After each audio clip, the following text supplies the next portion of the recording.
Yesterday he said to me, Loretta, I'd like you to give a little talk at the opening of our office party.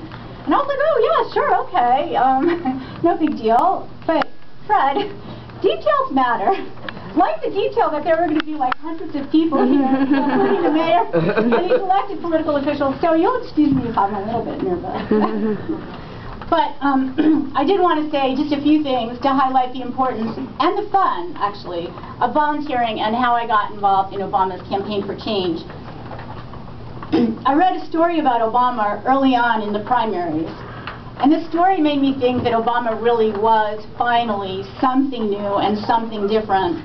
As the story goes, after a long car ride, Obama found himself in the middle of nowhere at a rally of hardly anyone, except this woman who was chanting, "I'm fired up, I'm ready to go." Can't go wrong with a fired up, ready to go story, I think. And Obama, instead of storming out of the rally, stood around long enough to listen and eventually joined the chorus chanting, "I'm fired up, I'm ready to go." This story told me two things about Senator Obama.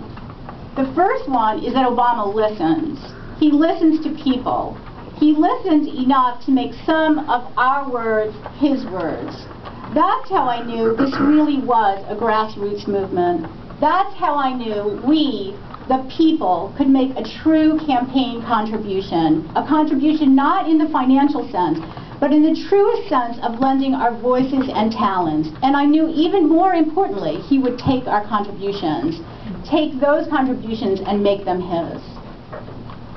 Just a few weeks ago, I was still pretty new in town and didn't know many people and was pretty uninvolved. Then I walked into an Obama party, which led me to volunteer for Obama. Volunteering, I really have met the greatest people, made some of the greatest friends, and here I am talking to a room full of supporters.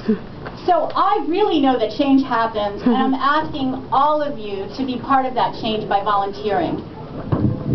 The Fired Up and Ready to Go story told me a second thing, that an individual can have an impact. And we need to have an impact. We need to have an impact, especially on this election. I truly believe we are at an epic moment.